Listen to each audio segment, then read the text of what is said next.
বতন কোন বস ভাবে ভক্তে কি ভুলে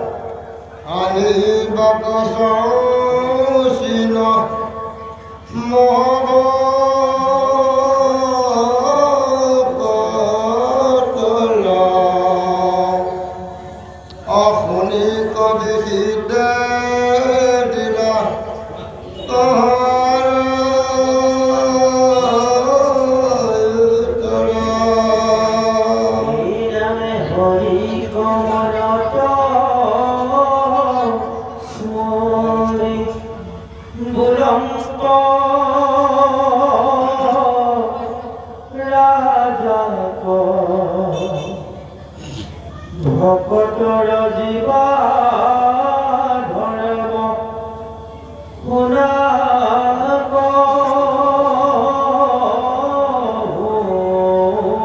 তাক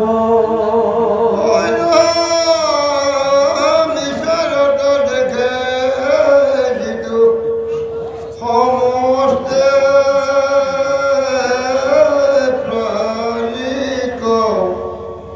প্রাণী সমস্ত দেখে ঈশ্বর মূর্তিক সৈত জ্ঞাতি হসে জগত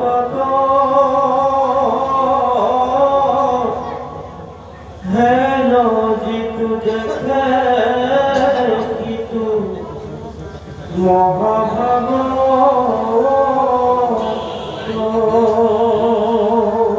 আয়রা মেকান্তে করয় প্রেম জিতুই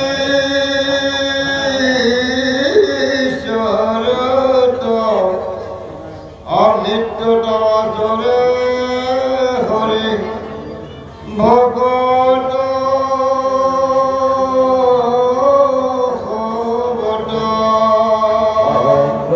করুণা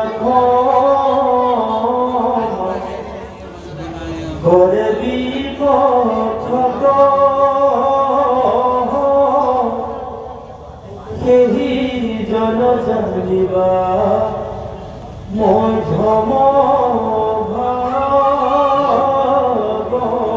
ভাগবত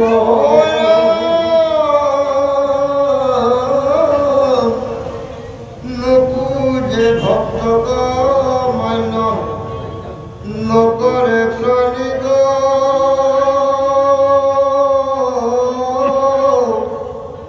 অরে প্রতিমত মাত্র অরলে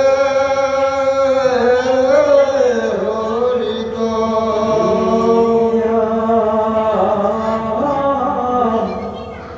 এই জন জানিবা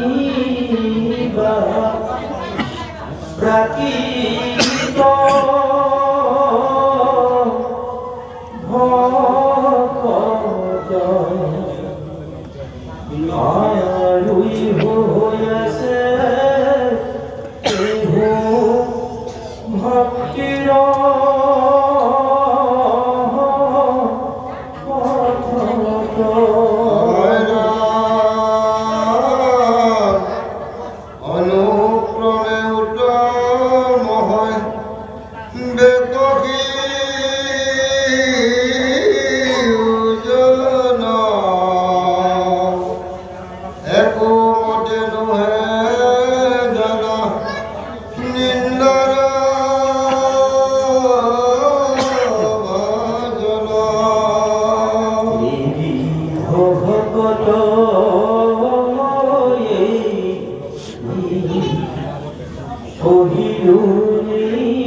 এতিয়া প্ৰেম মহাভক্তিৰ কথা যেতিয়া কবি সিদ্ধই সমস্তৰ আগত কৰিছে, ইয়াৰ পিছত পৰম পুলকিত হৈ নিমি ৰজাই পুনৰ প্ৰশ্ন কৰিছে যে গুৰুদেৱ, মই জানিব পাৰিলোঁ প্ৰেম ভক্তিৰ মহা ৰহস্য শক্তি, কিন্তু যিসকলে প্ৰেম ভক্তি কৰে সেই ভকতসকলৰ প্ৰকৃত লক্ষণটোৰ বিষয়ে এতিয়া মই জানিব বিচাৰিছোঁ। কাৰণ ভকতসকলেতো কোনো কাৰণতে মই প্ৰেম ভক্তি কৰিছোঁ বুলি তেওঁলোকে নিজেতো কাকো কৈ নুফুৰে। তেওঁলোকে ভক্তি কৰি কৰি সেই প্ৰেম ভক্তি নিজেই নিমজ্জিত হয়, কিন্তু আনৰ লগত তেওঁ সম্বন্ধ নকৰে। এতিয়া মই জানিব বিচাৰিম যে কোন কোন ভক্ত ঈশ্বৰৰ প্ৰেম ভক্তিত বিলীন হৈ যায়, সেই ভকতৰ লক্ষণ কি মই জানিব লাগিব। হেন শুনি নিমিৰ দুনাই নিৰন্ত উত্তৰ, কহিও লক্ষণ বাবে মহা ভকত। আমি লোককে দেখুৱাই ভকত বুলি আমি পৰিচয় দি আছোঁ, নহয় জানো বাৰু? কিন্তু প্ৰকৃততে ভকত হ'ব পাৰিছোনে নাই? ভকতৰ লক্ষণবিলাক আমাৰ আচৰণত ধৰা পৰিছেনে নাই? এয়া প্ৰত্যক্ষ কৰোঁতাই কৰিব। যিসকলে সেই লক্ষণসমূহ দেখা পাব, সেইজনে আমাক ভকত বুলি শ্ৰদ্ধা কৰিব, ঈশ্বৰ গুৰু বুলি আমাক জ্ঞান কৰিব। কিন্তু যদিহে সেই লক্ষণসমূহ আমাৰ মনত নাই, আমাক তেওঁলোকে কেতিয়াও শ্ৰদ্ধাও নকৰে, ভক্তিও নকৰে, প্ৰয়োজনত নিন্দা বাসনা কৰিবৰ কাৰণেও কুণ্ঠিত নহয়। এতিয়া সেই মহাভকতৰ লক্ষণ কি কি হ'ব পাৰে আমি জানিব লাগিব। গতিকে ভকতৰ সংগ ল'ব লাগে বুলি বোলে বাৰে বাৰে কৈ আছে, হয়নে? কিন্তু ভকতৰ সংগ ল'বলৈ ভকতটো চিনি পাব লাগিব। গতিকে সেই ভকতৰ লক্ষণ এতিয়া ক'বলৈ গৈ আছে যে ভকতৰ কোন ধৰ্ম কিবা প্ৰৱৰ্তন, কোনোবা স্বভাৱে ভক্তে কি বোলে বচন। যে ভক্তইনো কি ধৰ্ম আচৰণ কৰে, কি কৰ্ম কৰে, তেওঁলোকৰ বাক বচন কেনেকুৱা হয়, জানিবাকৰ চাওঁ চিহ্ন মহাভকতৰ, শুনি কবি সিদ্ধে দিলাত ইয়াৰ উত্তৰ। যে মহাভকতৰ চিহ্ন মই চিনিব বিচাৰোঁ, গতিকে আপোনাৰ পৰা জানিব বিচাৰিছোঁ।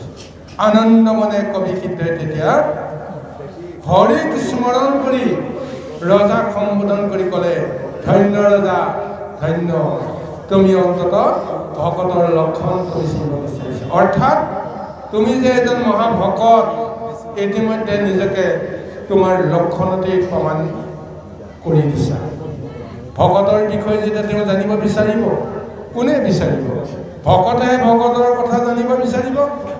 গতিকে নিমিষিতে ক'লে, তোমাৰ এই আচৰণে, তোমাৰ এই বাক বচনে, তোমাৰ স্পৃহাই, মনৰ ইচ্ছাই প্ৰমাণ কৰি দিছে ভক্তৰ লক্ষণ তোমাৰ লগতে আছে। গতিকে সেইকাৰণে তেওঁ কৈছে যে ঈশ্বৰক দেখে যিটো সমস্তে প্ৰাণিত, প্ৰাণী সমস্তটো দেখে ঈশ্বৰৰ মূৰ্তিক। সেইজনে ভকতৰ লক্ষণ তেওঁৰ জগতত প্ৰকাশ কৰে, যিজনে সমস্ত প্ৰাণীক ঈশ্বৰক দেখা পায়।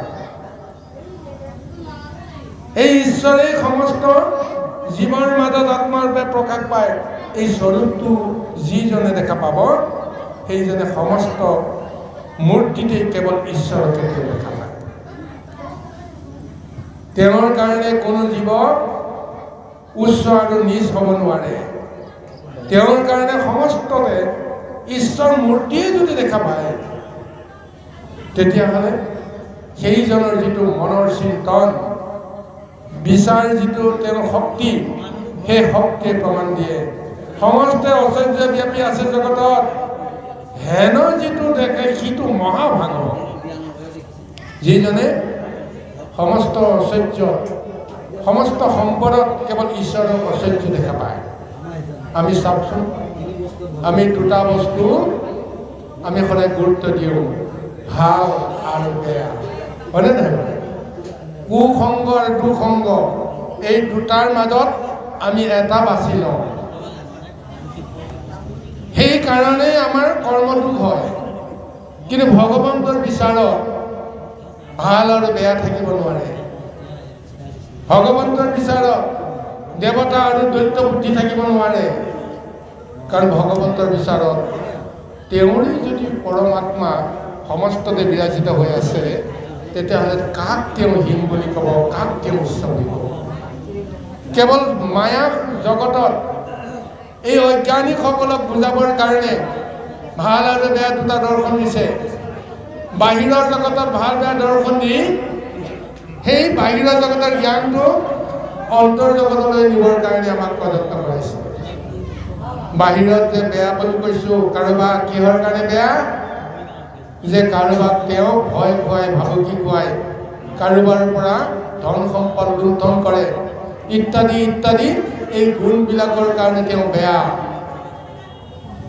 এই বেয়া জ্ঞানটো যদি মই নিজক নিজে যদি ধাৰণ কৰোঁ, সেই বেয়া জ্ঞানটো দেখোন মোৰ অন্তৰত আছে। কিয় মোৰ অল্পতে খং উঠে? এইটো জানো খং উঠাটো জানো ভাল গুণ হ'ব পাৰে? মোৰ কিয় খং উঠে? কোনেতো দাবী কৰিব নোৱাৰে, কাৰো আগত কেতিয়াও ন দি ক'ব নোৱাৰে, যোনেই যেনেকৈ যি নকওক কিয় মোৰ কেতিয়াও খং নুঠে। মহাত্মা গান্ধী যিটো বাণী প্ৰচাৰ কৰি থৈ গৈছিল, তোমাৰ গালত এখন গালত যদি কোনোবাই এটা চৰ মাৰে, তুমি আনখন গালকো পাতি দিবা। কাৰ এনেকুৱা শুভ বুদ্ধি আছে? আমি নিজক নিজে প্ৰশ্ন কৰিব লাগিব।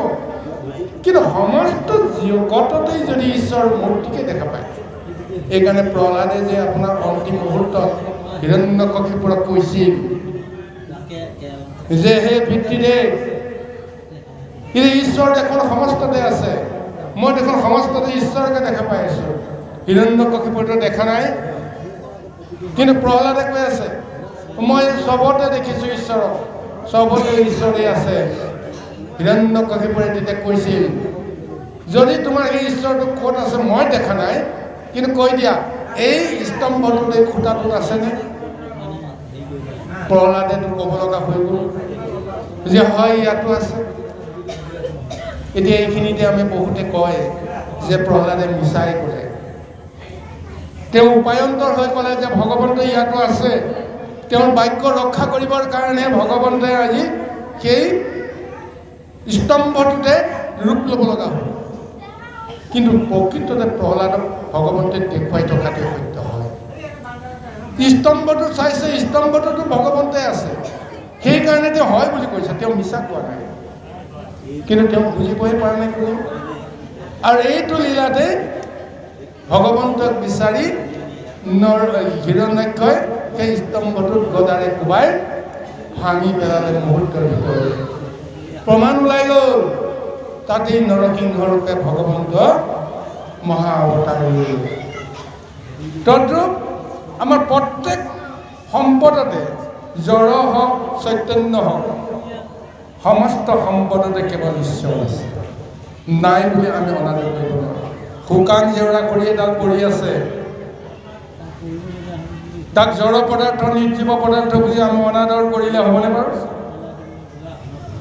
যদি সি নিৰ্জীৱই হয়, যদি শক্তিয়ে নাই, তেতিয়াহ'লে অগ্নি সংযোগ কৰি দিয়াৰ লগে লগে দপ দপকৈ সেই শুকান কাঠডাল কিয় জ্বলে?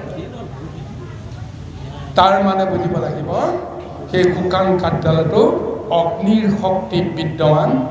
অগ্নিৰ লগত সংযুক্ত হোৱাৰ লগে লগে তাৰ পৰিচয়টো দি দিয়ে, দপ দপকৈ জ্বলি যায়। গতিকে অগ্নি শক্তিটো থকাৰ কাৰণে আমি নানা ধৰণৰ ভোজনৰ দ্ৰব্যবিলাক আমি সিদ্ধ কৰোঁ। নহ'লে সেইটো যদি জড় পদাৰ্থ হয়, তেতিয়াহ'লে আমাৰ কি কামত আহে? সেই মূল্যহীন বুলি যদি তাক আমি অনাদৰ কৰোঁ, আমাৰ কামত আহিবনে বাৰু? আজি যে এই নামঘৰটো, ঈশ্বৰ মন্দিৰটো, ডাঙৰ ডাঙৰ অট্টালিকাবিলাক, এই সুগৃহবিলাক কিহেৰে নিৰ্মিত হৈছে? জড় পদাৰ্থই সৃষ্টি হোৱা নাই, নিৰ্মিত হোৱা নাইনে বাৰু? শিল, বালি, ইটা, চিমেণ্ট, এইবিলাকক যদি এটা এটাকৈ ভাগ কৰি আপুনি যদি তাৰ বিশ্লেষণ কৰে, নিৰ্জীৱ পদাৰ্থ, জড় পদাৰ্থ বুলি আমি তেওঁলোকক ক'ব লাগিব। কিন্তু তেওঁলোকৰ ভিতৰত এনেকুৱা কিছু শক্তি আছে, যি শক্তিক আমি ব্যৱহাৰ কৰিছোঁ কিহৰ জৰিয়তে? সেই শক্তিবিলাকক যেতিয়া মিশ্ৰণ কৰি দিছোঁ, বালি, চিমেণ্ট আৰু শিল, এই সমস্তক যেতিয়া আমি মিশ্ৰণ কৰি দিলোঁ, ইটোৱে সিটোৰ লগত লগ নালাগে, তথাপিও জোৰ কৰি মিলাই দিছোঁ। তাৰ পৰা চালি দিলে বালিখিনি বালি হ'ব, শিলখিনি শিল হ'ব, চিমেণ্টখিনি চিমেণ্ট হ'ব, ইটাখিনি ইটা হৈ যাব। কিন্তু যেতিয়াই এই মিশ্ৰণৰ মাজত জল যেতিয়া পানী যেতিয়া ঢালি দি মিশ্ৰণ কৰাই দি কোনেও কাকো এৰাব নোৱাৰা হ'ব। তেতিয়া কি মহাশক্তি আছে যিটো শক্তিক অৱলম্বন কৰি জড় পদাৰ্থৰ জৰিয়তে আমি অট্টালিকা বনাইছোঁ, সুখৰ আৰু ভোগৰ আমি সংসাৰ আমি পাতিছোঁ। তেতিয়াহ'লে পৰম জ্ঞানীজনে এইকাৰণে কোনো সম্পদক জড় বুলি চৈতন্য বুলি বিবেচনা নকৰে। সমস্তবিলাক ব্ৰহ্মশক্তি, ঈশ্বৰ মূৰ্তি, চাবৰে জংগম সমস্ততে ভগৱন্তই কেৱল আছে। গতিকে এই মহাতত্ত্বটো যিসকলে বুজিব পাৰে, কোনো দ্ৰব্যৰ প্ৰতি অনাদৰ নকৰে, গতিকে সেইসকলৰ লক্ষণেই হৈছে মহাভাগৱত। সেইসকলক মহাভাগৱত বুলি কয়। উত্তম উদাহৰণ হৈছে জড়ভৰত। জড়ভৰতৰ অন্তৰাত্মাত ভগৱন্তৰ মহাশক্তি যেনেকৈ বিৰাজিত হৈ আছে, তেওঁ খোজ দিওঁতেও চাই যায় আচলতে কোনোবা জীৱই কষ্ট পাব নেকি। ব্ৰহ্মময় জীৱৰ ওপৰত যেতিয়া তেওঁ পদচৰণে যেতিয়া আঘাত কৰিব, এইকাৰণে তেওঁ সাৱধান হৈ খোজকাঢ় ঈশ্বৰৰ নাম লৈ তেওঁ দিব লগা হৈ যায়। এই তত্ত্বটোকে কৈছে যে সেইজন জানিবা উত্তম ভাগৱত, নুপুজে ভক্তক মান্য নকৰে প্ৰাণিক, এক প্ৰতিমাতে মাত্ৰ আৰাধে হৰিক, সেইজন জানিবাহা প্ৰাকৃত ভকত। আৰু ভকতৰ কেইবাটাও বিভাগ দেখুৱাইছে, প্ৰাকৃত ভকত, উত্তম ভকত আৰু নিম্ন ভকত। এই ভকতৰ লক্ষণটো দেখিছে। যদিহে ভক্তক তেওঁ অন্য প্ৰাণীৰ দৰে মান্য নকৰে, অৰ্থাৎ তেওঁৰ মানৱ কিবা নহয় কিবা এটা লৌকিক তেওঁৰ বিভেদ আছে, বিভাজন আছে।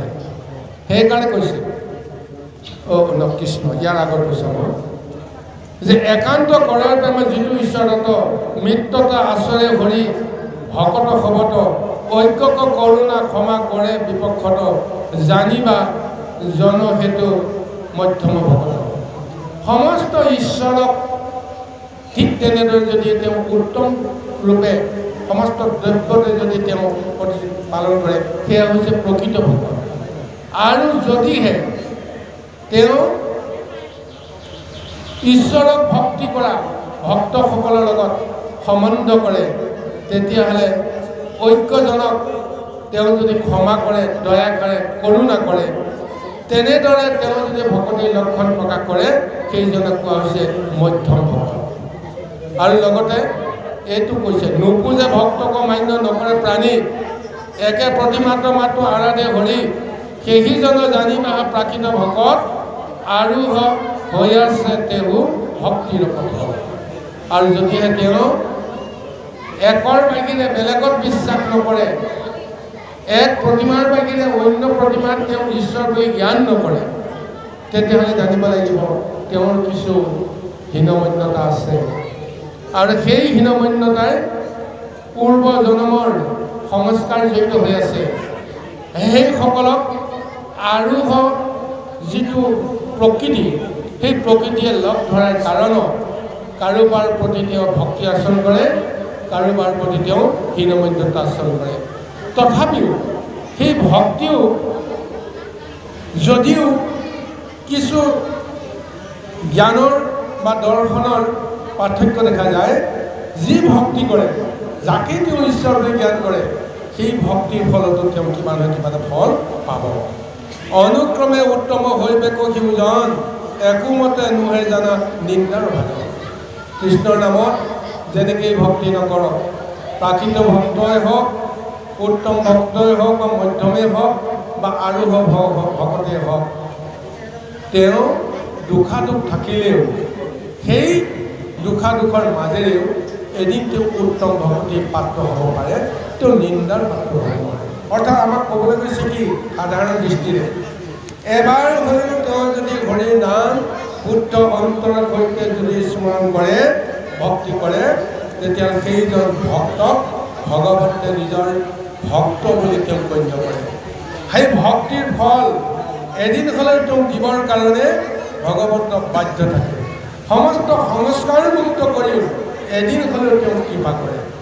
চিন্তা কৰি চাব, অজামিল নামৰ সেই ব্ৰাহ্মণজনে এটা সময়ত যি ভক্তি কৰিছিল সেই ভক্তিৰ মাজত নানা বিষয় লাগি যোৱাৰ কাৰণত তেওঁ ভক্তি বিভ্ৰম হ'ল। পিছৰ জন্মত তেওঁ মহা পাপ কৰিব লগা হ'ল, অপৰাধ কৰিব লগা হ'ল, হৰিৰ নাম কীৰ্তন নকৰা হৈ গ'ল। হৰি নামৰ পৰা গৈ তেওঁ চাণ্ডাল প্ৰকৃতিৰ ৰূপ এটা ল'ব লগা হ'ল। বেশ্যাত তেওঁ শৰণ হ'ল, বেশ্যাৰ গৰ্ভত সন্তান জন্ম হ'ল, অনাচাৰী হ'ল, বেবিচাৰী হ'ল, দুৰাচাৰী হ'ল। কিন্তু তাৰ পিছতো প্ৰভু ভগৱন্তে তেওঁ কি কৰিলে? মহা কৃপা কৰিলে। কিহৰ কাৰণত কৰিলে? যে পূৰ্ব জন্মত কিবা এটা যে সংস্কাৰ এটা তেওঁ কৰি থৈছিল, এই সংস্কাৰবিলাক এতিয়া প্ৰভু ভগৱন্তে নিজৰ কাৰণে ৰাখি নথয়, সেইজন ভক্তৰ কাৰণে ৰাখি থৈছে। এটা উদাহৰণ এটা দিব বিচাৰিলোঁ। সেই অজামিলৰ বেশ্যাৰ গৰ্ভত 10টা সন্তান জন্ম হৈছিল। এটাকৈ 9টা সন্তান জন্ম হ'ল। কিন্তু 10 নম্বৰ সন্তানটো জন্ম হোৱাৰ পিছত সেই 10 নম্বৰ সন্তানটোৰ নাম ৰাখিল নাৰায়ণ। কিয় নাৰায়ণ ৰাখিল? এই ৰহস্যটোতো জানিব লাগিব। ভগৱতে কৈছে তুমি বেশ্যাৰ শৰণত শৰণাপন্ন হৈ পূৰ্বৰ জন্মত যিমানবিলাক তুমি পাপ কৰিলা সেই পাপৰ সংস্কাৰ এতিয়া তুমি ভুগি আছা, প্ৰায়শ্চিত্ত তুমি কৰি আছা। কৰি 9টা সন্তান জন্ম দিয়াৰ পিছত ভগৱন্তৰ হিচাপ সম্পূৰ্ণ হৈ গ'ল যে তেওঁৰ পূৰ্বজন্মৰ সংস্কাৰ শেষ হৈ গৈছে, ইমানতে শেষ। এতিয়া তেওঁৰ পুণ্য ধন আগতে যিখিনি আছিল সেইখিনি তেওঁক দিব লাগিব। কেনেকৈ দিব? ভগৱন্তে সেইটো দি লীলা কৰিলে। 10 নম্বৰ সন্তানটো যিদিনাখন জন্ম হৈছে ৰাতি, সেইদিনাখনে ভগৱন্তে চিন্তা কৰিলে যে এওঁ এতিয়া গুৰু দৰ্শনৰ কৃপা এটা দিব লাগিব। গুৰু দৰ্শনৰ কৃপা এটা হ'লে তেওঁ সংস্কাৰৰ মাজলৈকে তেওঁ আহিবলৈ সুযোগ পাব। ব্ৰহ্ম পুৱাতেই তেওঁ আনন্দ মনেৰে, যিহেতু তেওঁ 10ম সন্তান নুমলীয়া সন্তানটো জন্ম হৈছে, আনন্দ কিবা এটা তেওঁ আনন্দ লাগিছে, তেওঁ বেছিকৈ আনন্দ লাগিছে। সেই আনন্দত যেতিয়া তেওঁ দুৱাৰখন খুলি অকণমান পদূলিৰ ফাললৈ ওলাই আহিবলৈ যত্ন যেতিয়া চাইছে, তেতিয়াই তেওঁৰ পদূলিত এজন ব্ৰহ্ম ঋষিক দেখা পাইছে। সেই ব্ৰহ্ম ঋষিক দেখা পোৱাৰ লগে লগে তেওঁৰ মনত হঠাৎ এটা ভাৱনা আহিব, আজি মোৰ কি সৌভাগ্য, ব্ৰহ্ম পুৱাতেই মই ব্ৰহ্ম ঋষি মোৰ পদূলিত মই আজি দৰ্শন পালোঁ। আৰু আজি ৰাতিৰ ভিতৰতে মোৰ এটা নৱজাতক শিশুৱে জন্ম হৈছে, পদাৰ্পণ কৰিছে, যে মোৰ আজি ভাগ্য ভাল, ভাৱনা আহি গ'ল। লগে লগে সেই ঋষিজনক তেওঁ আঠে বেঠে নিজৰ গৃহলৈকে মাতি আনিলে। আহক গুৰুদেৱ, মোৰ গৃহত অকণমান পদধূলা দি যাওক। এতিয়া আঠে বেঠে তেওঁ নিয়াৰ কাৰণত প্ৰথমতে ঋষিজনে ইতস্তত হৈছিল, তোমাৰ দৰে মহাপাপী এজনে আজি মোক এনেদৰে যদি বিচাৰে তেতিয়াহ'লে মোৰেই হয়তো দুখ হ'ব, তোমাৰ লগত বেছি সময় থকাটো মোৰ কাৰণে শুভ কাৰণ নহ'ব। কিন্তু তথাপিও তেওঁ যেতিয়া জোৰ কৰিলে যাবলৈ তেওঁ বাধ্য হ'ল। গৃহৰ ভিতৰত প্ৰৱেশ কৰি যেতিয়া তেওঁ এখন আসন আনি দি বহিবলৈ দিলে, সৎকাৰ কৰিলে, সেৱা কৰিলে, কোচ পিচাই আছে ঋষিজনে, কি হ'ব এতিয়া, ক'ত পৰিলোঁ। কিন্তু এইখিনি সময়তে তেওঁ বৰ আঠে বেঠে আহি নমস্কাৰ কৰি দিছে, হে গুৰুদেৱ, আপুনি আহি মোক এটা কৃপা কৰিলে, আজি ৰাতিয়েই মোৰ কনিষ্ঠ সন্তান নুমলীয়া সন্তান জন্ম হৈছে, আপুনি তেওঁক চাই এবাৰ অকণমান তেওঁক অকণমান চাই চিতি তেওঁৰ ভৱিষ্যতটো কৈ দিব লাগে, তেওঁৰ নামাকৰণটো কৰিব লাগে, কি নাম থ'ম, ইতিমধ্যে এই ঋষিজনে হাহাকাৰ লাগিছে যিকোনো সময়তে তেওঁ গৃহৰ পৰা ওলাবলৈ কাৰণে তেওঁতে প্ৰযত্ন কৰিছে কিন্তু পাৰা নাই আৰু লগে লগে কাকো নোসোধাকৈ ভিতৰত সোমাই গৈ অজামিলে কনিষ্ঠ সন্তানটি কোলাত তুলি আনি ঋষিৰ আগত দেখুৱাই দি ক'লে এয়াই মোৰ সেই কনিষ্ঠ সন্তান আপুনি চাই মেলি আপুনি কিবা এটা নামাকৰণ কৰক এই বুলি কওঁতে হঠাতে সেই ব্ৰাহ্মণজনৰ মুখত নাৰায়ণ স্মৰণ হৈ গ'ল তেওঁ ভবাই নাছিল যে এইটো অৱস্থাত তেওঁ পৰিব বুলি যেতিয়া আমাৰ সংকটৰ মুহূৰ্তত দুখ সংগত যদি হঠাৎ পৰিব লগা হয় তেতিয়াহ'লে ঈশ্বৰৰ নাম স্মৰণ কৰি আমাৰ দেহ মনক শুদ্ধ কৰিবৰ কাৰণে ভাগৱতে এটা উপদেশ দিছে সেই অনুসৰি তেওঁ এই অবাঞ্ছনীয় পৰিস্থিতিৰ পৰা ৰক্ষা পাবৰ কাৰণে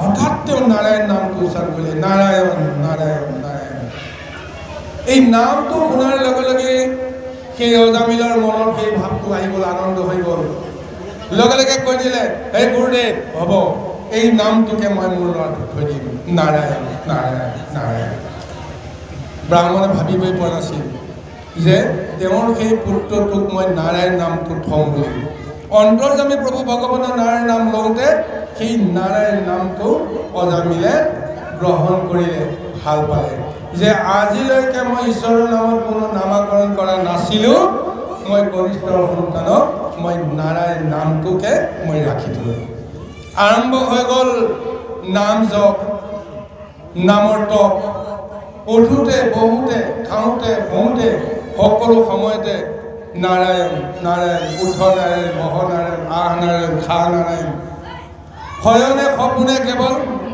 নাৰায়ণেই নাৰায়ণেই নামেই তাৰ চিৰসংগী হৈ গ'ল তেওঁ কৃষ্ণ ভক্তি কৰা নাই কিন্তু নাৰায়ণ নামৰ যিটো ৰস নামৰ যিটো তত্ত্ব এই তত্ত্বটোৱে শেষত কি কৰি পেলালে জীৱনৰ অন্তিমটো জন্তুতে যেতিয়া বান্ধি কন্ধি লৈছিল তেতিয়াও তেওঁ নাৰায়ণ নামটোকে তেওঁ উচ্চাৰণ কৰিছিল সেই নাৰায়ণ নামে তেওঁক মহাগতি প্ৰদান কৰিলে যমৰ পৰা তেওঁক ৰক্ষা কৰিলে উদ্ধাৰ কৰিলে তাৰপিছত নিজে নিজে সমালোচনা কৰিছে যমদূতক যেতিয়া মাৰি পিটি বিষ্ণুদূতে যেতিয়া মোকলাই দিলে তাৰপিছত বিষ্ণুদূতো গুচি গ'ল যমদূতো গুচি গ'ল তেতিয়া অকলশৰে থাকি তেওঁ বিশ্লেষণ কৰিছে যে মই আচলতে নাৰায়ণ নামটো মোৰ পুত্ৰক কেন্দ্ৰ কৰি লৈছিলোঁ মইতো ঈশ্বৰক ধ্যান কৰি লোৱা নাছিলোঁ তথাপিও মই ৰক্ষা কৰিলোঁ কেনেকৈ আৰু যমদূতক যে বিষ্ণুদূতে গালি পাৰি পাৰি কৈছিল নাৰায়ণ নাম উচ্চাৰণ কৰা সকলৰ ভগৱন্তৰহে অধিকাৰ আছে বিষ্ণুৰহে অধিকাৰ আছে তোমালোকৰ অধিকাৰ নাই এই নামৰ তত্ত্ববিলাক কওঁতে কওঁতে তেওঁৰ মনত এই ভাৱনাটো আহি গ'ল যে সঁচাকৈ আজি মই নাৰায়ণ নামৰ জৰিয়তে পুনৰ জন্ম পালোঁ এতিয়া মই এই নাৰায়ণ নামৰ তত্ত্ব বিচাৰিব লাগিব মহত্ব বিচাৰিব লাগিব কেনেকৈ এই নামে মোক ৰক্ষা কৰিলে সেই নামৰ ৰহস্যৰ গুৰিটো মই পাব লাগিব বিষ্ণুক মই এই নামৰ জৰিয়তে পাম নে নাপাম এনেকুৱা এটা ধাৰণাৰে তেওঁ যেতিয়া তপ আৰম্ভ কৰি দিলে তেওঁ মুক্তি নাপালে নহয় আজি ভাগৱতৰ তত্ত্বই এইখিনিকে কৈছে কোনোবাই যদি জীৱনত সামান্য ভক্তিও কৰিছে ভগৱন্তৰ লিষ্টত সেই ভক্তিৰ ধনটো জমা হৈ আছে কোনোবা জন্মত কোনোবা ফলত তাৰ মহাফল আমি পাই যাম মহাবিপদৰ সময়ত যেতিয়া আমি উদ্ধাৰ পাম হঠাতে জানিব লাগিব পূৰ্বজন্মত কিবা এটা ভাল কৰ্ম আছিল কাৰণে সংকটৰ পৰা মই উদ্ধাৰ পালোঁ এয়াই হৈছে ভক্তি তত্ত্বৰ মহাৰহস্য যিসকলে এই ভক্তিৰ মহিমা লগত লৈ ঘূৰে সেইসকলে কাকো কেতিয়াও ভগৱন্তৰ বাহিৰে বেলেগ স্বৰূপত দেখা নাপায় যত জীৱ জংগম কীট পতংগম অগণগ জগত বিকায় এই স্বৰূপ ভক্তৰ মনৰ মাজত দৃঢ়তাৰে যেতিয়া প্ৰকাশ পাব আচৰণত প্ৰকাশ পাব আৰু নিমিৰতাক সেই লক্ষণৰ কথাকে কৈছে সেইজনে ভকত কাৰো প্ৰতি হিংসা নকৰে দেশ নকৰে সকলোকে ঈশ্বৰ বুলি জ্ঞান কৰে ঈশ্বৰ বুলি সেৱা কৰে ঈশ্বৰলৈ ভক্তি কৰে। গতিকে সেয়াই হৈছে ভক্তৰ লক্ষণ। কৃষ্ণ জয় কৃষ্ণ। মুখেলোৱা নাম হৃদয় ভৰালো, তেৱেহে মোক পুতি পাইবা কহি নোচলো।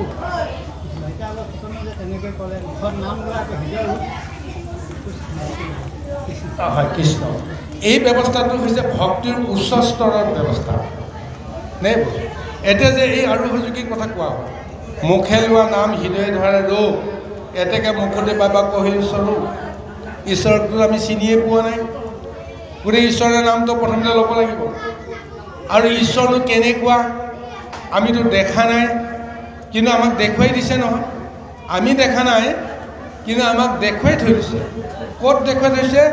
গুৰুজনে ধ্যান বৰ্ণনত দেখুৱাই থৈছে, হয়নে নহয়? ভগৱন্তৰ বোলে ৩২টা অলংকাৰ প্ৰসিদ্ধ এটা ৰূপ, শ্যাম বৰণীয়া আৰু পীত বস্ত্ৰধাৰী, ৪ অস্ত্ৰ, তেওঁ ৪ ভুজা ৪ অস্ত্ৰধাৰী, কিৰীটি কুণ্ডল, মকৰ কুণ্ডল আৰু লগতে কৌস্তভমণি, শ্ৰীবৎসৰ পাণ্ডিত ইত্যাদি ইত্যাদিবিলাক ৰূপবিলাক আমাক বৰ্ণনা কৰি থৈছে নহয়। এই ৰূপেৰে আমি কল্পনা কৰোঁ যে ঈশ্বৰ সেয়া, আৰু সেইটো কল্পনা কৰোঁতে কৰোঁতে ঈশ্বৰে এই মনৰ পটত সেই ছবিটো আঁকি থৈ দিব। ছবিটো নিজৰ ছবিটো সেই ৰূপে তেওঁ ধাৰণ কৰি যেতিয়া দেখাই দিব, তেতিয়া সেই হৃদয়তেই ৰূপটো দেখা যাব। কিন্তু মুখেৰেতো ঈশ্বৰৰ নাম ল'বই লাগিব। ঈশ্বৰৰ নাম নল'লে, বাহিৰখন শুদ্ধি নহ'লে অন্তৰখন শুদ্ধি হ'ব নোৱাৰে।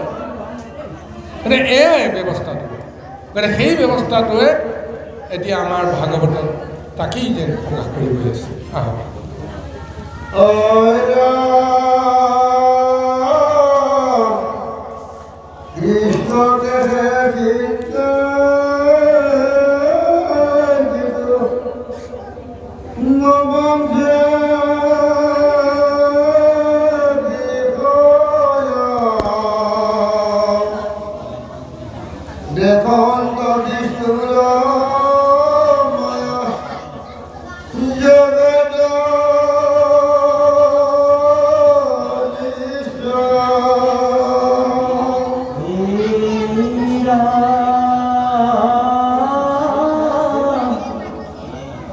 নকৰে একো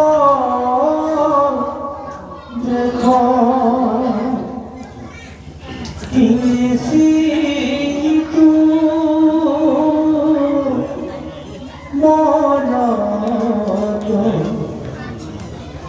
সেই জন জানিবা উত্তম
বিমোহিত চিত্ত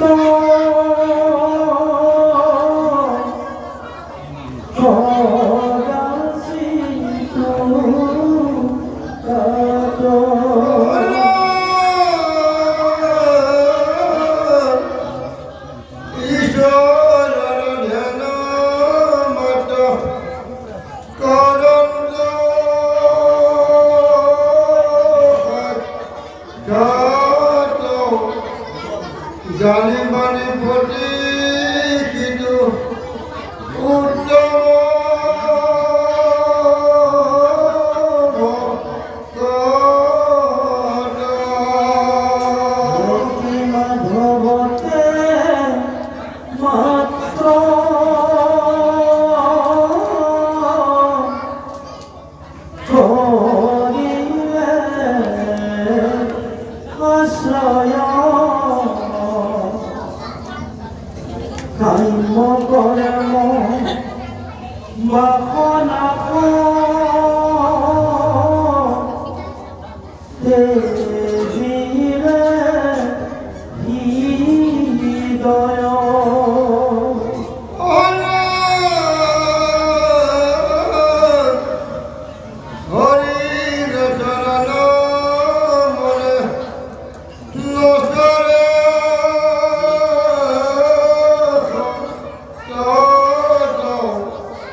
ভয়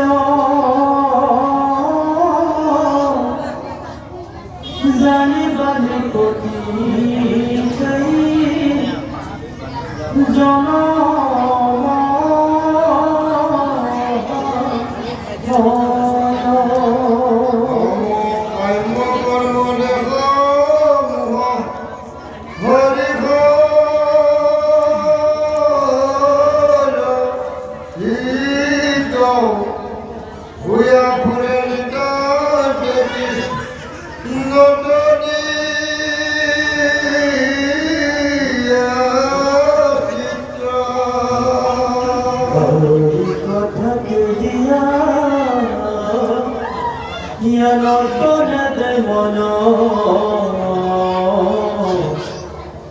কইল ভকতর রাজা যেন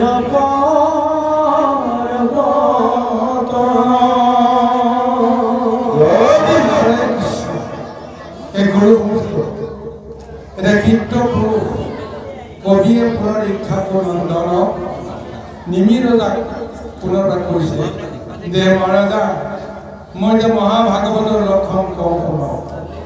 মহাভাগৱত বুলি কৈছে কাক? সেই উত্তম ভকতজনকে কোৱা হৈছে মহাভাগৱত। ভাগৱত পুৰুষৰ ৰূপত তেওঁ চিহ্নিত হৈ যায়। কি কি লক্ষণ আছে সেই মহাভাগৱত পুৰুষজনৰ? কৃষ্ণকে চিন্তে যিটো লভঞ্চ বিষয় দেখন্ত বিষ্ণুৰ পৰা জগতৰ বিষ্ণু সমস্ত জগতখনত বিষ্ণুৰ মায়া বুলি যিজনে তেওঁ জানিব পাৰে আৰু সেই জগতক তেওঁ মিছা বুলি ভাবে, কাৰণ মায়া যেতিয়া এই আছে এই নাই। কিন্তু যিজন চিৰন্তন, যিজন অজ, যাৰ জন্মও নাই মৃত্যু নাই, সেইজনে হৈছে কৃষ্ণ। সেই কৃষ্ণৰ বাহিৰে তেওঁ জগতত একোৱেই দেখা নাই। যিফালে দৃষ্টি দিয়ে সেই দৃষ্টিৰে তেওঁ কৃষ্ণক দেখে। সেইকাৰণে তেওঁ কাৰো প্ৰতি আক্ৰোশ নাই, কাকো তেওঁ দ্বেগ কৰিব নোৱাৰে। আৰু জানিবা সেইজনে হৈছে অজাত শত্ৰু। তেওঁৰ শত্ৰু এইখন জগতত আৰু কোনো থাকিব নোৱাৰে। সেই অজাত শত্ৰু পুৰুষজনে হৈছে উত্তম ভাগৱত। তেওঁৰ আচৰণত কি ধৰা পৰে? জন্ম মৰণ ক্ষুধা তৃষ্ণা ভয় মৰ্ম দেহ প্ৰাণ বুদ্ধি মন ইন্দ্ৰিয় ধৰ্ম ই খব সংসাৰ ধৰ্ম জানাই সতত নোহে বিমোহিত চিত্ত কদাচিত তাত। সেইজন উত্তম ভাগৱতে সদায় তেওঁ যিটো সত্য বুলি জানিছে সেয়া হৈছে কি? জন্ম মৰণ ক্ষুধা তৃষ্ণা ভয় আৰু মৰ্ম। মৰ্ম মানে আতংক। দেহ প্ৰাণ বুদ্ধি মন ইন্দ্ৰিয় এই সমস্তবিলাক কেৱল বিষয়ৰ ধৰ্ম। ই প্ৰকৃত নহয়। আজি জন্ম হৈছে কালিলৈ মৃত্যু আছে, জন্ম মৃত্যু সত্য নহয়। আজি ক্ষুধা আছে, লগে লগে ক্ষুধা নিবাৰণ হৈ যাব পাৰে। তৃষ্ণা আছে, সিও নাইকিয়া হ'ব পাৰে। ভয় আছে, ভয়ো নাইকিয়া হ'ব পাৰে। গতিকে দেহ আছে, দেহো নাইকিয়া হ'ব পাৰে। প্ৰাণ আছে, প্ৰাণো নাইকিয়া। এই বুদ্ধি আছে, যিকোনো সময়তে বুদ্ধি নষ্ট হৈ যাব পাৰে। গতিকে এই সমস্তবিলাক অনিত্য বুলি তেওঁ জ্ঞান কৰে, অৰ্থাৎ নিজকো তেওঁ অনিত্য বুলিয়ে জ্ঞান কৰে। আৰু সেইকাৰণে এই সমস্তৰ ওপৰত তেওঁ বিমোহিত নহয়। নিজৰ দেহৰ প্ৰতিও তেওঁ মমতা নাই, নিজৰ দেহৰ প্ৰতি কোনো আসক্তি নাই। কেৱল মাত্ৰ তেওঁ ঈশ্বৰক ধ্যান কৰে আৰু ঈশ্বৰক তেওঁ ধ্যানৰ মাজেৰে সাক্ষাৎ কৰে। এই সাক্ষাতেই হৈছে তেওঁৰ উত্তম ভক্তিৰ যিটো মহা লক্ষণ। যিজনে এবাৰ কৃষ্ণক যদি দৰ্শন কৰে সেইজনে আৰু সংসাৰত কাকো তেওঁ দৰ্শন কৰিব নোৱাৰে। অৰ্থাৎ তেওঁ সংসাৰৰ লগত শেষ হৈ যায়। জীৱনৰ অন্তিম মুহূৰ্ততে সেইজনে ঈশ্বৰ দৰ্শন কৰিব পাৰে। নিজৰ হৃদয়ত সেই দৰ্শন হ'ব। আৰু যদিহে তেওঁৰ ঈশ্বৰৰ প্ৰেম ভক্তিৰ আসক্তিটো থাকে, তেতিয়াহ'লে তেওঁৰ জীৱনটোতে মুক্তি পায়। কিমান দিন তেওঁ ইচ্ছা কৰে সংসাৰত কিমান দিন থাকিব পাৰে, আৰু যদিহে তেওঁ ভাবে যে এইখন সংসাৰ মোৰ কাম নাই, হে প্ৰভু তোমাক দেখিলোঁ যেতিয়া তুমি মোক সাৱটি লোৱা, তুমি মোক নিজৰ লগত মিলাই লোৱা, এনেদৰে ভগৱন্তৰ লগত তেওঁ মিলি যাবলৈ তেওঁ ইচ্ছা কৰে। যদিহে তেওঁ প্ৰেম ভক্তি নিমন্ত্ৰিত হয়, সেইজনে যুগে যুগে কৃষ্ণক সেৱা ভক্তি কৰাৰ আনন্দ লাভ কৰিবৰ কাৰণে ভগৱন্তৰ কিবা বিচাৰে, সেইজন ভকতক ভগৱন্তে জীৱন্তে মুক্তি কৰায়। কাক কাক জীৱন্তে মুক্তি কৰাই দি পেলাই সংসাৰলৈ পঠিয়াই দিছে? উদাহৰণ ধ্ৰুৱক দেখুৱাই দিছিল জীৱন্তে মুক্তি হোৱাৰ কাৰণত, আৰু তেওঁক দিব্যৰূপ দৰ্শন দিয়াই সংসাৰৰ কৰ্ম কৰিবৰ কাৰণে পঠিয়াইছিল। প্ৰহ্লাদক দেখুৱাইছিল, লগতে আৰু বহুতকে দেখুৱাইছিল, জীৱনটোতে মুক্তি পাই আছিল তেওঁলোক। কৰ্দমনীক দেখুৱাইছিল কৃষ্ণই ধ্যানৰ সময়ত। তাৰপিছত তেওঁক কৈছিল, যোৱা তুমি গৃহ সংসাৰ ভোগ কৰা, তুমি বিচৰাৰ দৰে মনোমত কন্যা পৰহি দিনাখনে পাবা, আৰু তেওঁৰ লগতে গৃহবাস কৰিবা, আৰু যিয়ে কৰ্ম নকৰা জীৱনৰ অন্তত তুমি মুক্তি পাবা। তেওঁলোকে জীৱনতে মুক্তিৰ জৰিয়তে সেই সাধনটো কৰিছিল। গতিকে এবাৰ হ'লেও ভগৱন্তক যিসকলে সাক্ষাৎ কৰিছিল ধ্যানৰ জৰিয়তে, তপৰ জৰিয়তে, তাৰপিছত ভগৱন্তক যেতিয়া পায়, ভগৱন্তৰ উপদেশ মতে যি যি কৰ্ম কৰিছিল, সেই কৰ্মময় জীৱনৰ সময়ত তেওঁলোকে জীৱনতে মুক্ত হৈ আছিল। গতিকে এনেদৰে আজি এই মহা ভক্তিৰ তত্ত্বখিনি আমাক প্ৰদান কৰিছে। যাৰ হৃদয়ত সেইবোৰ আছে, সেইসকলে নাৰায়ণৰ বাহিৰে বেলেগক কেতিয়াও আশ্ৰয় নকৰে। একে মাধৱতে মাত্ৰ কৰিলে আশ্ৰয়, কাম্য কৰ্ম বাসনা তেজিলে হৃদয়, হৰিৰ চৰণ মাত্ৰ নচাৰে সতত, সেইজন জানিবা উত্তম ভগৱন্ত। আমি এইটো ৰূপলৈকে আহিব পাৰিলেই আমাৰ জীৱন ধন্য হ'ব। গতিকে সেই ৰূপটো আমি পাম নে নাপাম, তাৰেই কচৰত চলি আছে সাধু সংগৰ দৰ্শন। সন্তৰ সংগত সদা হৰিক সেৱয়, জানিবা নিপতি সেই জন মহাশয়, কাম্য কৰ্ম দেখ মোহ হৰিক ৰহিত, ভূঞা ফুৰে নিতান্তে কৃষ্ণ দলীয় চিত্ৰ।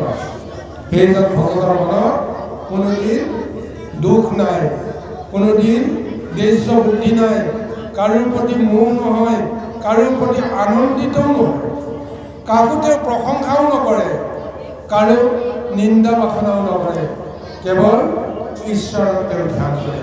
ভাল কিবা এটা দেখিলেও ঈশ্বৰলৈ মনত পৰে, বেয়া কিবা এটা দেখিলেও ঈশ্বৰকে মনত পৰে। কাৰণ এই ঘটনাবিলাক সমাজত যিবিলাক চকুৰ আগত ঘটি আছে, এই ঈশ্বৰৰ ইচ্ছা হৈছে। আপুনি মই কোনো কাৰণতে তাক প্ৰতিহত কৰিব নোৱাৰে। সেইকাৰণে সন্মুখত যদি এটা বেয়া দুৰ্ঘটনা এটা ঘটে, আপুনি দুৰ্ঘটনাৰ পৰা কাকো ৰক্ষা কৰিব নোৱাৰে, কেৱল আপুনি ঈশ্বৰৰ নাম ল'ব লাগিব। হে প্ৰভু, তোমাৰ লীলা, তোমাৰ জীৱক তুমি যেন গতি প্ৰদান কৰা, এইটো প্ৰাৰ্থনাৰ বাহিৰে আমাৰ কৰিব লগা একো নাই। সেইকাৰণে কোনোবা মৰিলেও আমি দুখ কৰিব লগা নাই, ঈশ্বৰে তেওঁক এনেদৰে লৈ গৈছে, ঈশ্বৰৰ ইচ্ছা। এই ধ্যানটো যদি দৃঢ় হ'ব, চকুৰ আগতে আপোনাৰ পুত্ৰ মৰি যাব, আপুনি দুখ কৰিব লগা নাই। চকুৰ আগতেই আপোনাৰ ভাৰ্যা মৰি গ'ল, পিতৃ মৰি গ'ল, ইষ্টজন মৰি গ'ল, ভগৱন্তক আপুনি ধ্যান কৰি, হে প্ৰভু তোমাৰ অংশদানী জীৱক তুমি কৃপা কৰা। ইয়াৰ বাহিৰে কৰিব লগা তোমাৰ মোৰ একো নাই। এই উদাৰ মনোভাৱ সেইজন ভক্তৰ মনলৈ আহিব, তাক দুখেও একো কৰিব নোৱাৰে, আনন্দেও তেওঁক একো বিমোহিত কৰিব নোৱাৰে। এয়াই হৈছে মহাভাগৱত পুৰুষৰ লক্ষণ, যাক এতিয়া নিমি ৰজাৰ আগত এই দৰ্শন প্ৰদান কৰিছে। কৃষ্ণ জয় কৃষ্ণ। এতিয়া ভকত যে ছজন ভকত হওক, যিখন ছজন ভকত আছিল, হয়, এইকেইজন ভাগ ভকতক কৰিছিল বা কিবা হেৰি আছিল? জয় কৃষ্ণ। আচলতে এইকেইজন ভকতৰ কথা যদি আমি কওঁ, এতিয়া তেওঁলোকক এই প্ৰেম ভকতিৰে ভগৱন্তক জয় কৰিছিল এইকেইজনে। গতিকে তেওঁলোকে কোনোদিন উত্তম ভকতেই তেওঁলোক, কোনোদিন তেওঁলোকে নিজৰ বিষয়ে চিন্তা কৰা নাই, ঈশ্বৰৰ ইচ্ছাতে সমস্ত কৰ্ম কৰিবৰ কাৰণে প্ৰযত্ন কৰিছে আৰু যি কৰে ঈশ্বৰে কৰে বুলি জ্ঞান কৰিছে। আৰু সেইকাৰণে এতিয়া ত্ৰেতা যুগত 3জন ভকত হয়নে? চিন্তা কৰক, ভগৱন্তে ভকত ৰূপে কাক কাক জ্ঞান কৰি আছে তাৰ মাজতে ওলাই যায়। ত্ৰেতা যুগৰ ৰহস্যটো আটাইতকৈ বেছি গুৰুত্বপূৰ্ণ বুলি জানিব। বান্দৰ কুলৰ পৰা হনুমন্তক তেওঁ ভক্ত সজালে। চিন্তা কৰি চাওক, ভালুকৰ কুলৰ পৰা, হিংস্ৰ জীৱৰ কুলৰ পৰা জাম্বন্তক তেওঁ ভকত সজালে। ৰাক্ষস কুলৰ পৰা তেওঁ বিভীষণক ভকত সজালে। কিন্তু ৰামচন্দ্ৰই এটা যুগত প্ৰকৃততে মনুষ্য ধৰ্ম কৰা, মনুষ্য কৰ্ম কৰা সকলৰ মাজৰ পৰা ভকত সৃষ্টি নকৰিল বা ভকত বুলি তেওঁ কাকো পৰিচয় নিদিয়ালে। 3টা নিষ্কুলে বুলি ক'ব লাগিব। একেবাৰে নিজ, ৰাক্ষস কুলক আমি নিজ বুলি ক'ব লাগিব। বৃত্তিটো নিজ, চিন্তা ভাৱনা নিজ, কৰ্ম নিজ। গতিকে এই নিষ্কুলৰ পৰা ভকত সজালে কাক? ভকতৰ জাত নাই, ভকত হ'ব পাৰে। গতিকে এইকাৰণে এটা চাওঁ, এইটো ত্ৰেতা যুগত সেই কেইজনক ভকত বনালে। দ্বাপৰ যুগত কাক বনালে? দ্বাপৰ যুগত বনালে জলু কুলৰ পৰা এজনক উদ্ধৱ, কুৰু কুলৰ পৰা এজনক বিদুৰ আৰু ঋষি কুলৰ পৰা এজনক মৈত্ৰেয়। হয়নে নহয়? এই মনুষ্য লোকত ভকত সজালে কেৱল দ্বাপৰ যুগত। ত্ৰেতা যুগত বা অন্যান্য নিজ প্ৰকৃতিৰ সকলকে ভকত সজালে। আৰু এইসকলক ভগৱন্তে নিশ্চয় নিজেই পৰিচয় দিছে। উদ্ধৱক কৈছে যে হে উদ্ধৱ, তুমি আৰু মই যদি একেলগে গুচি যাওঁ তেতিয়াহ'লে ধৰ্ম ৰক্ষা কৰিব কোনে? মোৰ নাম ধৰ্ম প্ৰচাৰ কৰিব কোনে? সমস্ত জগত, সমস্ত দ্বাৰকাৰ, সমস্ত লোক মৰিব পাৰে, কিন্তু তুমি মৰিব নোৱাৰা। তেওঁ সেই আধ্যাত্ম দৰ্শনকে দিছে যে সাকাৰত থকাজনকেই তুমি যে আচল বুলি গণ্য কৰিছা, ভুল। মই সাকাৰতো আছোঁ, নিৰাকাৰতো আছোঁ। তোমাৰ জ্ঞান আৰু ধাৰণাই মোক নিৰাকাৰৰ পৰা সাকাৰলৈ আনিব পাৰে। যেতিয়াই তুমি মোক স্মৰণ কৰিবা তেতিয়াই মই তোমাৰ ওচৰলৈকে সাকাৰত আহি দেখা দিম, তোমাৰ লগত কথা বতৰা পাতিম, যি লাগে যি শুনা সমস্তখিনি দিম আৰু মই বুজি যাম। গতিকে ক'ত তুমি মোক হেৰুৱা? এতিয়া জানো আমাৰ গৃহত পিতৃ মাতৃ বা অন্যান্য ইষ্টজন আছে, এতিয়া জানো তেওঁলোকৰ পৰা জানো আমি আঁতৰি হোৱা নাই জানো? এইখিনি সময়তে যদি দেখিবৰ কাৰণে আমি মনস্থ কৰোঁ, পাম নে দেখা? নাপাওঁ দেখা। সেই বুলি নাই নেকি বাৰু সংসাৰত? আছেতো, কথাটো হয়নে নাই? কিন্তু বাস্তৱতে সকলোকে যে আমি সদায় লগত থাকিব পাৰিম, লগত ৰাখিব পাৰিম, এইটোতো নহয়। এয়াই হৈছে পৰমাৰ্থ বিচাৰ। আৰু এই পৰমাৰ্থ বিচাৰত যিসকলে সমস্ততে ঈশ্বৰকে দেখা পায়, ইষ্ট কুটুম্ব বুলি কাকো তেওঁ বেলেগ এটা ভাৱনাত তেওঁ বিষয়সূত্ৰে গ্ৰহণ নকৰে, সেইজনকে কোৱা হৈছে উত্তম ভাগৱত। আৰু সেইজনে হৈছে উত্তম গুৰু। আজি সেই স্বৰূপত এতিয়া নিমিত যাওঁ পঢ়িবলৈ গৈ আছে কৃষ্ণ।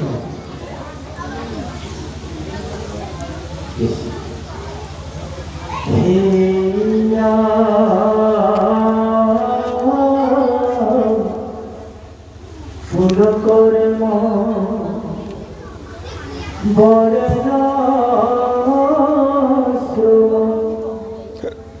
আজি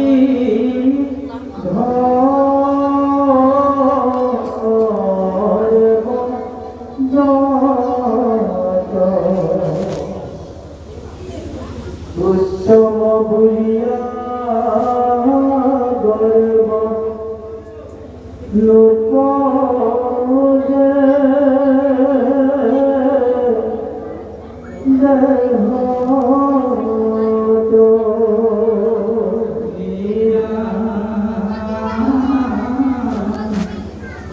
অভিমান শূন্য ভূয়া হৰি ভজয় হৰিৰ পৰম প্ৰিয়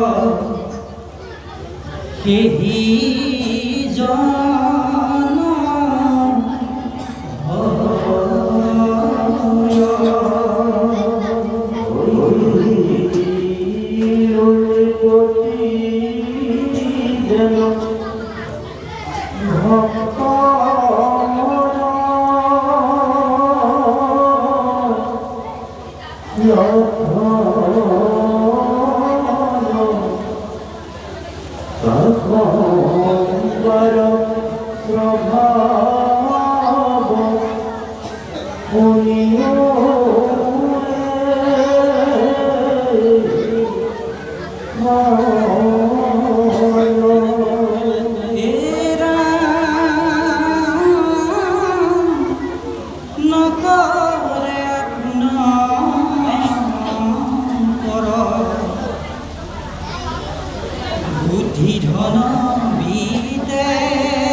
সমস্তৰে কি আত্মা জানে যি তুচিতে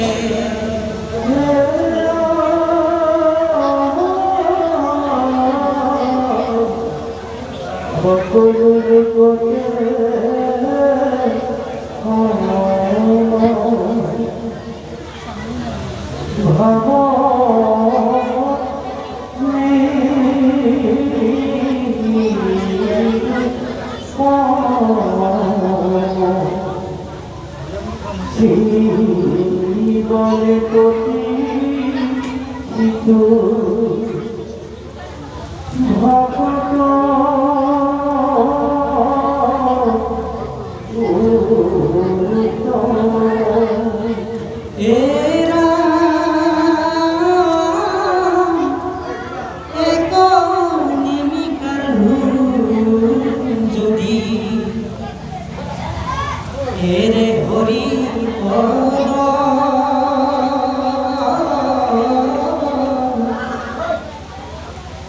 এই থেকে খেমিলে আখি ত্রৈলোক পদ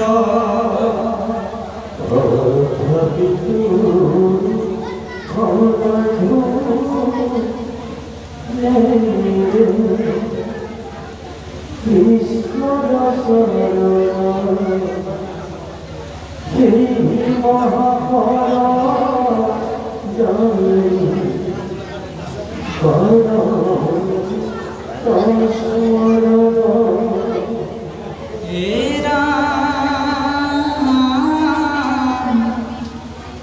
ত্রৈলোক ঈশ্বর প্রভু মহান প্রভাবে চিন্তে মাত্র হরি পদ প্রিয় জীব ন পাৱে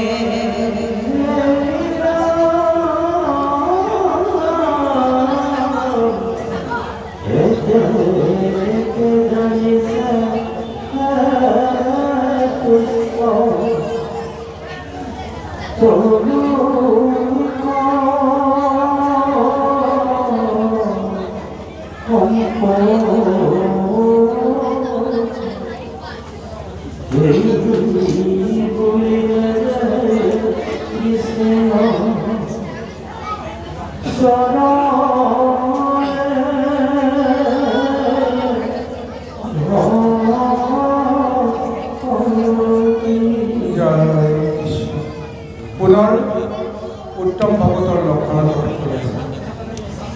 যিজন উত্তম ভকত হ'ব তেওঁ হয়তো কুল ধৰ্মৰ বৰ্ণাশ্ৰমৰ সমস্ত ধৰ্ম কৰ্ম কৰিব লাগে। কাৰণ আমি সংসাৰলৈ আহি নিশ্চয় স্বধৰ্মৰ জৰিয়তে গোটেই কৰ্মখিনি আমি কৰিবই লাগিব। সেইখিনি কৰিবলৈ যাওঁতেও কোনো কাৰণতে তেওঁ কুল ধৰ্ম কৰিছোঁ বুলি গৰ্ব নকৰে, অহংকাৰ নকৰে। অহংকাৰ শূন্য হৈ অভিমান শূন্য হৈ সৰ্বখনতে কেৱল হৰিকে ভৰে। কৰ্ম কৰিলেও যদি হৰিক স্মৰণ কৰে তেতিয়াহ'লে সেই কৰ্ম কৰি সেই কৰ্মৰ ফল যদি লাভো কৰে তাতো তেওঁ আনন্দও নাপায় আৰু লগতে তেওঁ সেই কৰ্ম কৰা বুলি অহংকাৰ তেওঁ কাৰো আগত কৰিব নোৱাৰে। কেৱল হৰিৰ পৰম প্ৰিয় হ'বৰ কাৰণে তেওঁ যত্ন কৰে। কাৰণ জানে তেওঁ হৰিৰ প্ৰিয়ই হয়, সেইকাৰণে হৰি তেওঁৰ লগত আছে। কিন্তু তেওঁ এতিয়া হৰিক প্ৰিয় বুলি তেওঁ জানিব লাগিব, মানিব লাগিব। এতিয়া হৰিৰ প্ৰিয়ৰ কাৰণে আমি সংসাৰত জীয়াই আছোঁ। আমাৰ লগত তেওঁ আছে, আমাক ভাল পায় কাৰণে তেওঁ আমাৰ লগত আছে। কিন্তু আমিও তেওঁক ভাল পাব লাগিব, তেতিয়াহে তেওঁ আমাৰ পৰা আঁতৰি নাযাব। কাৰণ এদিনটো আমাৰ পৰা আঁতৰি যাবই। যদিহে তেওঁক আমি কোনোদিন নিবিচাৰোঁ, কোনোদিন তেওঁক যদি গুৰুত্ব নিদিওঁ, এদিন তেওঁ আমাক এৰি থৈ গুচি যাব। কোন সময়ত গুচি যাব? যিখিনি সময়ত ভগৱতে চিন্তা কৰিব যে এওঁৰ আৰু বেছি সময় নাই, ইমান দিন থাকিলোঁ, এতিয়ালৈকে তেওঁ মুখ চিনিব নোৱাৰিলে। ইন্দ্ৰিয় বৰ্গ ভগৱন্তক খাতিৰ কৰি আছে, হে প্ৰভু এই নাৰকী দেহাত আৰু আমি কিমান দিন থাকিম? ইতিমধ্যে তেওঁ দেখোন সময় শেষ। শতাংগক যেনেকৈ দেৱতাসকলে কৈছিল তোমাৰ আৰু বেছি ফল নাই, দৈনন্দ সময় আছে। তদ্ৰূপ আমাৰ ইন্দ্ৰিয় বৰ্গয়ো আমাৰ দেহৰ মাজত এদিন চিনি পায় যে এই নাৰকী জীৱটো আৰু বেছি সময় এইখন সংসাৰত আৰু ঠাই নাই। এইকাৰণে প্ৰভু ভগৱন্তক কয়, হে প্ৰভু আমি থাকিব নোৱাৰোঁ, আমি যাওঁগৈ। ভগৱন্তে তেতিয়া অনিচ্ছাকৃতভাৱেও তেওঁলোক ক'ব, যোৱা, গৈ থাকা, ময়ো গৈ আছোঁ। কাৰণ ইমান দিনে যেতিয়া মোক চিনি নাপালে, গতিকে কি ক'ব? সেইকাৰণে দেহৰ পৰা এটা এটা চেতনা লাহে লাহে হেৰাই যায়। চকুৱে নেদেখা হয়, কাণেৰে নুশুনা হয়, মুখেৰে একো ক'ব নোৱাৰা হয়, হাত ভৰি লৰচৰ কৰিব নোৱাৰা হয়। এটা এটাকৈ ইন্দ্ৰিয় শক্তি দেহৰ পৰা গুচি যায় ভগৱন্তৰ আজ্ঞা অনুসৰি। আৰু সেই সময়ত ভগৱন্তেও চিন্তা কৰে, ময়ো ইয়াত নাথাকোঁ। গতিকে জীৱাত্মাক তেওঁ লৈ যাব লাগে, কিন্তু জীৱাত্মাক এৰি থৈ তেওঁ গুচি যায়। তাৰ পিছতে এই জীৱাত্মাই ধৰ ফৰাই যন্ত্ৰণা কাটৰ এটা অৱস্থাৰে তেওঁ ইহলীলা সম্পন্ন কৰিব লগা হৈ যায়। অৰ্থাৎ দেহ এৰি নৰকলৈ যাব লগা হৈ যায়। কিন্তু এনেইতো ভগৱন্তে আমাক এৰি থৈ নাযায়। জীৱনৰ অন্তিম ক্ষণত ইয়াত আৰু ভঙা ঘৰটো থাকি কি লাভ আছে? এই মুহূৰ্তত ভাঙি পৰিব। গতিকে এই দেহৰ পৰা ওলাই যাবই লাগিব বুলি ইন্দ্ৰিয় শক্তি ওলাই যায়। পৰমাত্মা পুৰুষ ধ্বজাৰূপে ৰৈ আছিল, তেওঁ গুচি যোৱাৰ লগে লগে মুহূৰ্ততে সংসাৰ ধুমুহাই এই দেহটো চূৰ্ণ বিচ্ছিন্ন কৰি পেলায়। সেইকাৰণে এতিয়া আমি চিন্তা কৰিব লাগিব যে হৰিৰ আমি প্ৰিয় হয় যদিও আমি হৰিক প্ৰিয় বুলি আমি মানিব লাগিব। তেওঁক আমি এৰিব নোৱাৰি। গতিকে তেওঁৰ নাম আমি সকলোখনতে ল'ব লাগিব। আৰু এনেদৰে যদি তেওঁৰ চৰণত চিন্তনত যদি আমি অৱস্থিত হওঁ, আমাৰ স্বভাৱ প্ৰকৃতি গঢ় লৈ উঠিব। স্বভাৱসুলভভাৱে সৰ্বখনতে ঈশ্বৰৰ নামৰ বাহিৰে আমি কোনো নামৰ আশ্ৰয় নলওঁ। আৰু সেই সময়ত নকৰে আপোন পৰ বুদ্ধি ধনবিদ্যে, সমস্তৰে একে আত্মা জানে সিটো চিন্তে, সকলো লোকতে সমভাৱ নিৰূপণ, চিনিবা নিপতি সিটো ভকত উত্তম। আপোন পৰ কোনো কাৰণতে বিচাৰি নকৰে।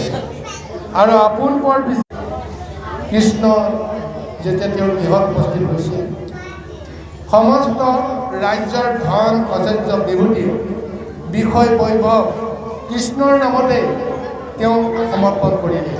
হে প্ৰভু, এই সম্পদবিলাকতো মোৰ নহয়, তোমাৰ আজ্ঞা অনুসৰি মই কেৱল প্ৰতিপালন কৰি আছিলোঁ।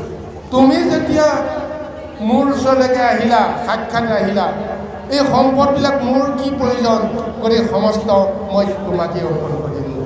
আৰু ময়োতো আপোনাৰে, ময়োতো মোৰ নহয়, মইতো আপোনাৰে, গতিকে ময়ো আপোনাৰ চৰণতে মই আপোনাকো সমৰ্পণ কৰি দিলোঁ, নিজকো সমৰ্পণ কৰি দিলোঁ। এনেকুৱা যিটো বিষয় ৰহিত যিখিনি শুদ্ধ ভাৱনা, সেই উত্তম ভাগৱতনে ল'ব যোৱাৰ সময়ত যেতিয়া মই গম পাই যাম এইখন সংসাৰ আৰু মোৰ মাত্ৰ এক মুহূৰ্তৰ কাম আছে, অন্তৰ্যামী প্ৰভু ভগৱন্তক সেইটো কওঁ, হে প্ৰভু, এইখন তোমাৰে সংসাৰ, তুমি সৎগতি কিবা তুমি চাবা। ইয়াৰ বাহিৰে আমাৰ ক'ব লগা একো নাই। কৃষ্ণৰ সম্পদ কৃষ্ণকেই আমি সমৰ্পণ কৰি দিয়াৰ বাহিৰে উপায় নাই। গতিকে তেওঁ কাকো উপদেশ দিয়াৰ চলেৰে তেওঁ মায়াত মজিবৰ কাৰণে প্ৰযত্ন নকৰিব।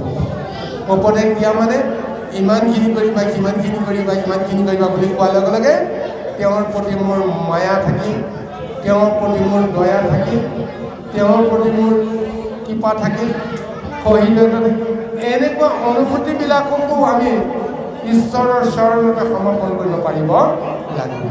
তেতিয়াহে আমি এইখন সংসাৰ পাশত পাম। ইয়াকে কোৱা হৈছে উত্তম ভকত, সকলো লোকতে সমভাৱে নিৰূপণ, চিনিবা নিপতি সিটো ভকত উত্তম। এক নিমিষাৰ্থ যদি কৰে এৰে হৰি পথ, এতেকে মিলে ৰাখি তলিও সম্পদ। তথাপিতো সনাৰ্দু নেৰে কৃষ্ণৰ চৰণ, সেই মহাসাৰ জানি অনন্ত স্মৰণ। কি মহা এক ৰহস্য তত্ত্ব আমাৰ ব্যক্ত কৰিছে চাওক। এক নিমিষেও যদি হৰি পথ আমি যদি এৰিব লগা হওঁ, সেই পৰম ভক্তজনে বোলে তৈলোকৰ সম্পদটো মুহূৰ্ততে বোলে তেওঁ পাব পাৰে। কাৰণ বিষয়ৰ বাঞ্ছা থাকিলেহে তেওঁ সম্পদৰ অধিকাৰী হ'ব, বা বিষয়ৰ বাঞ্ছা থাকিলে তেওঁ হৰিক ভজনা কৰাৰ ত্যাগ কৰিব কিছুক্ষণৰ কাৰণে। হে প্ৰভু, এইখিনি সময়ত এতিয়া মই আৰু তোমাক সেৱা কৰিব নোৱাৰোঁ, গতিকে অমুক অমুক অমুক অমুক কৰ্ম আছে, মই সেইখিনি কৰিব লাগিব। এয়া যেন বিষয় নহয়।